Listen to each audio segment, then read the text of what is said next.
کے ساتھ ہماری محفل وابستہ ہو تو ضرور ہمیں بھی کچھ قطرات نصیب ہو جائے انشاءاللہ الرحمن۔ حضور سیدنا غوث پاک رضی اللہ تعالی عنہ کا آپ نے واقعات سنے ہیں کہ جب حضور سیدنا غوث پاک رضی اللہ تعالی عنہ کی عمر 10 سال کی ہوئی، اپنی والدہ سے، ماں سے اجازت مانگی کہ میں علم حاصل کرنے کے لیے جانا چاہتا ہوں۔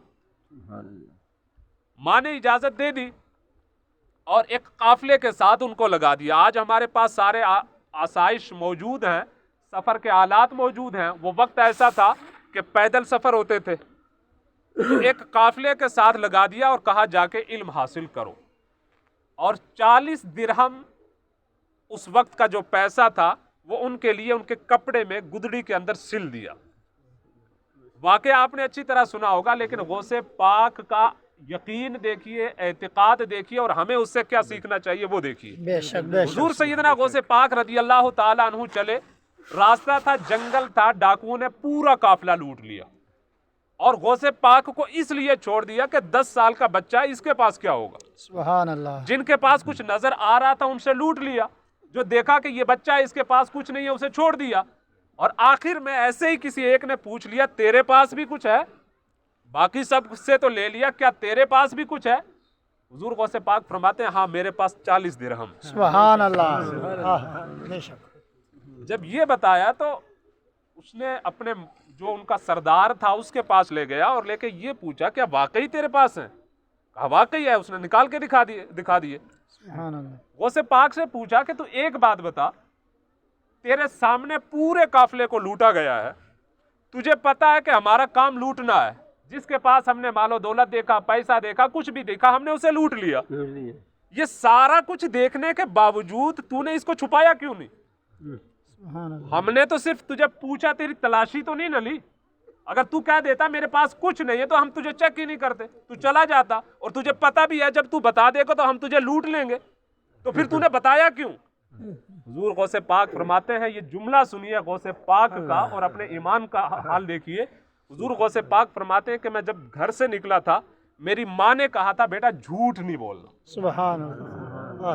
اعتقاد دیکھیے، یقین دیکھیے، کہا ماں نے تو یہ کہا تھا لیکن تیرے سامنے قافلہ لوٹا گیا، پھر بھی تو نے نہیں اس کو چھپانے کی کوشش کی۔ کہا میرا یقین یہ ہے کہ اگر میں ماں کے حکم کے اوپر عمل کروں گا، خدا کی قسم ماں کی رضا میں ماں باپ کی رضا میں خدا کی رضا ہے، اور جب خدا مجھ سے راضی ہوگا یہ 40 چھوڑ کے جو کچھ ہے تم لے کے چلے جاؤ، مجھے کوئی فرق پڑنے والا نہیں، سبحان اللہ۔ کیونکہ میرے ماں باپ مجھ سے راضی ہیں، میرا خدا مجھ سے راضی ہے، اور میں اس حکم کی خلاف ورزی کرتا تو ماں کے حکم کو ٹھکراتا، اور ماں کے حکم کو ٹھکراتا تو رب کے حکم کو ٹھکراتا، اور انجام یہ ہوتا کہ میں علم حاصل کرنے کے بجائے خود کو جہنم میں لے کے چلا جاتا۔ اب جب یہ باتیں انہوں نے سنی تو انہیں بھی غیرت آئی، یار عجیب حال ہے، تو ماں کے حکم کو نہیں چھوڑ سکتا اور ہم نے پوری زندگی لگا دی خدا کے حکم کو چھوڑ کر لوٹ مار میں لگے ہوئے ہیں۔ لکھا ہے کہ وہ سارے کے سارے حضور سیدنا غوث پاک کے ہاتھ پہ کلمہ پڑھ گئے۔ سبحان اللہ۔ سبحان اللہ۔ واہ۔ سبحان اللہ۔ یہ اعتقاد ہے کہ ہمیں ماں باپ کا فرمانبردار بننا ہے، اس لیے کہ رب نے ان کی رضا کے اندر اپنی رضا رکھی ہے۔ سبحان اللہ۔ اور عام طور پہ اکثر محفلوں کے اندر آپ نے یہ سنا ہے، یہ کہا جاتا ہے کہ بچے کی تربیت کے لیے ماں کی گود سب سے پہلی درسگاہ ہوتی ہے، بے شک حق۔ یہ کہا جاتا ہے، لیکن غوث پاک کے اوپر اس کا تھوڑا سا تجزیہ کرتے ہیں کہ غوث پاک کے ماں باپ کیسے تھے سبحان اللہ۔ اور ان کی تربیت کا نتیجہ کیا ہوا۔ غوث پاک اللہ کے ولی بنے، اللہ کی رحمت سے، اللہ کی رضا سے بنے، اس میں کوئی شک نہیں ہے، لیکن ہر اچھے عمل کے پیچھے اللہ کی کوئی نہ کوئی حکمت ہوتی ہے، اور ہر عمل کے پیچھے کسی نہ کسی کی محنت بھی ضرور ہوتی ہے۔ بے شک۔ ظاہراً ہمیں لگے کہ یہ اللہ کا فضل ہے، کوئی شک نہیں، اللہ کے فضل کے بغیر کچھ نہیں مل سکتا، لیکن محنتیں بھی ہوتی ہیں۔ اگر کسی نے اچھا عہدہ کسی کو مل گیا تو ایسا نہیں ہے صرف فضل سے ڈائریکٹ اس کو عطا کر دیا گیا، نہیں، اس کی محنتیں ہیں، مشقتیں ہیں۔ حضور سیدنا غوث پاک رضی اللہ تعالیٰ عنہ کے والد کا وہ واقعہ آپ نے وہ بھی سنا ہے، واقعہ لمبا ہے، میں واقعہ نہیں سناؤں گا آپ کو، کہ غوث پاک رضی اللہ تعالیٰ عنہ کے والد نے ایک سیب کھا لیا تھا، کسی ندی کے اوپر بیٹھ کے وضو کرنے لگے، بہتے ہوئے پانی میں وضو کر رہے تھے تو اس پانی میں بہتا ہوا ایک سیب آیا، اسے اٹھا کے کھا لیا۔ کھا لینے کے بعد یہ خیال پیدا ہوا کہ ایسا نہ ہو کہ میں اللہ کا عابد بندہ ہوں، نمازیں پڑھتا ہوں، پرہیزگار ہوں، بغیر مالک کی اجازت کے میں نے کھایا ہے، کہیں میری عبادتوں کی تباہی کا ذریعہ نہ بن جائے۔ اور شریعت کا مسئلہ یہ ہے، یہ علماء کرام بیٹھے ہیں، یہ اچھی طرح جانتے ہیں، مسئلہ شرعی طور پر یہ ہے کہ اگر کسی بندے نے کوئی گری ہوئی چیز بہت چھوٹی اور نارمل ہو، جس کا پتہ ہے کہ اگر گر گئی ہے تو اب اسے مالک تلاش نہیں کرے گا، چھوٹی سی چیز ہے، نارمل سی ہے، اگر اسے کسی نے اٹھا بھی لیا تو اس کے اوپر کوئی مواخذہ نہیں ہے، گناہ نہیں ہے، اتنی نارمل کہ جسے امید ہے کہ مالک تلاش نہیں کرے گا۔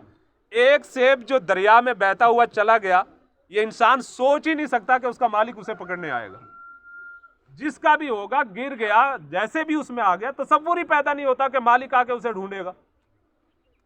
چلتے گئے کہ کہیں نہ کہیں اس کا مالک ملے گا، صرف اس لیے کہ میرا نفس پاک رہنا چاہیے، میرے حلق سے نیچے جو لقمہ اترا ہے وہ حرام نہیں ہونا چاہیے، حالانکہ حرام نہیں ہے، شریعت کہتی ہے حرام ہے ہی نہیں، وہ بہت نارمل چیز تھی، وہ گناہ تھا ہی نہیں، لیکن صرف اس وجہ سے کہ میری عبادتیں برباد نہ ہو جائیں، میری عبادتیں تباہی میں نہ چلی جائیں، کہیں یہ گناہ میں نہ آ جائے، صرف اس شک و شبہ کی وجہ سے اس کو تلاش کیا، اور جاتے جاتے دیکھا کہ وہ نہر جہاں سے گزرتی ہے وہاں ایک باغ ہے، اور یقینی سی بات تھی کہ اسی باغ کے درخت اس کے کوئی پھل گرا ہے جو بہتا ہوا وہاں تک پہنچ گیا۔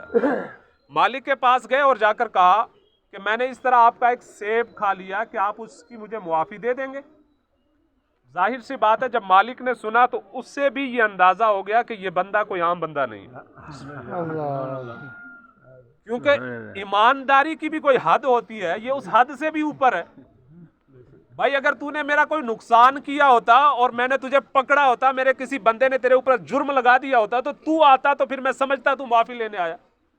سیب ٹوٹ کے چلا گیا، نہ مجھے اس سے کوئی مطلب، نہ میرے باغ والوں کو کوئی مطلب، چلا گیا تو چلا گیا، دن میں شاید کتنے جاتے ہیں کیونکہ نہر بیچ سے گزرتی ہے، تو اس کی معافی لینے کیسے آ گیا؟ اللہ، جب سامنے والے کی نظر نورانی ہو تو وہ دوسرے کو بھی پہچان جاتا ہے۔ بے شک، جب دیکھا کہ اس کے چہرے میں کچھ نور ہے، کہا معافی تو ملے گی لیکن اس کے لیے تجھے بڑا سخت کام کرنا پڑے گا۔ اللہ، کہا وہ کیا؟ کہا 12 سال تک میرے باغ کی خدمت کرنی ہوگی، سبحان اللہ، 12 سال تک، اور صرف ایک سیب کھایا ہے۔ کہا آپ اس کی قیمت وصول کر لیں یا معاف کر دیں؟ کہا نہ قیمت لوں گا نہ معاف کروں گا، 12 سال خدمت کرنی ہوگی تب معافی ملے گی۔ اب آج کے دور میں کوئی ہوتا تو 2-4 گالیاں دے کے نکل جاتا، بھائی تیرا کیا بگاڑ لیا میں نے، 12 سال میری زندگی کا 12 منٹ کوئی کسی کو دینے کے لیے تیار نہیں۔ انہوں نے فیصلہ کیا کہ 12 سال میں خدمت کروں گا۔ اب غور کریں کہ اتنا زندگی کا 12 سال ایک اہم حصہ ہوتا ہے، اسے کوئی بندہ کیسے برباد کر سکتا ہے؟ ہماری نظروں کے حساب سے برباد ہے، ان کے حساب سے برباد نہیں ہے، اس لیے کہ وہ یہ سمجھتے ہیں کہ یہ دنیا دارالعمل ہے۔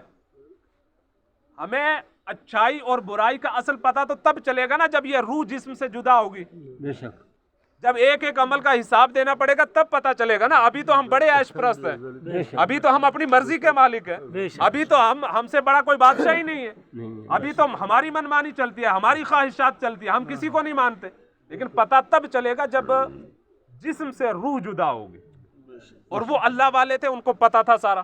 کہا 12 سال خدمت کروں گا۔ 12 سال تک حضور سیدنا غوث پاک کے والد نے اس باغ کی خدمت کی۔ 12 سال کے بعد پوچھا اب میری خدمت پوری ہو گئی، معافی مل جائے گی؟ کہا ابھی نہیں، ابھی ایک شرط اور ہے۔ اللہ، کہا وہ کیا شرط ہے؟ اس شرط سے پہلے ایک جملہ میں آپ کو بتاؤں۔ غوث پاک کے والد کی ڈیوٹی یہ لگائی تھی کہ باغ کی خدمت کرنی ہے، اور مخصوص کام تھا گوڈی کرنی ہے، اللہ، یعنی پیڑ جو ہیں ان کی گوڈی کرنی ہے۔ فرمایا کہ جب 12 سال مکمل ہوئے تو انہوں نے کہا کہ جب کہا جا کے کہ کیا میری خدمت پوری ہو گئی، اب مجھے معافی ملے گی؟ کہا جا ایک سیب توڑ کے لیا، اچھا سا، مجھے کھانا ہے۔ مالک نے کہا اللہ، گئے، جا کے ایک سیب توڑ کے لے آئے، اور وہ سیب پوری طرح پکا نہیں تھا، ابھی کچا تھا۔ جب وہ مالک کے سامنے لا کے رکھا تو مالک نے پوچھا کہ تجھے 12 سال ہو گئے میرے باغ کے اندر رہتے ہو، 12 سال میں باغ سے باہر گئے ہی نہیں،